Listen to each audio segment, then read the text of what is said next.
Day 2 കോഴിക്കോടിൽ നിന്ന് തിരിച്ച് വീട്ടിലോട്ട് വരുന്ന വഴിക്ക് എന്തൊക്കെ കഴിച്ചെന്ന് കണ്ടാലോ.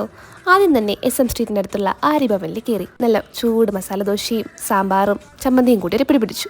മസാല ദോശ തിന്നപ്പോഴേക്കും ഞാൻ വീണ്ടും ഒരു നെയ്റോസ്റ്റ് ഓർഡർ ചെയ്തു. പകുതി മമ്മിക്ക് കൊടുത്തു, ഞാൻ പകുതി കഴിച്ചു.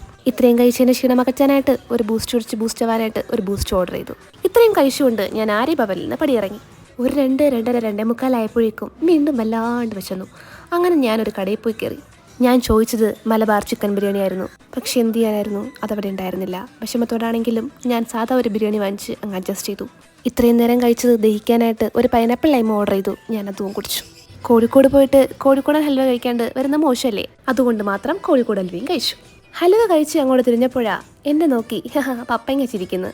അപ്പം തന്നെ അതും എടുത്തു, അതും കഴിച്ചു. എക്സ്പ്രഷൻ കണ്ടാൽ അറിയാലോ പപ്പങ്ങയ്ക്ക് വലിയ ടേസ്റ്റ് ഒന്നും ഉണ്ടായിരുന്നില്ല. ഫുഡ് നമ്മൾ ഒരിക്കലും വേസ്റ്റ് ചെയ്യാൻ പാടില്ല. അത് ഓർമ്മ ഉള്ളത് കൊണ്ട് വലിയ ടേസ്റ്റ് ഒന്നും ഇല്ലെങ്കിലും ഞാൻ കഴിച്ചു. ഫുഡ് കഴിഞ്ഞിട്ടില്ല, പാർട്ട് 2 വേണമെങ്കിൽ കമൻറ്റ് ചെയ്യണേ.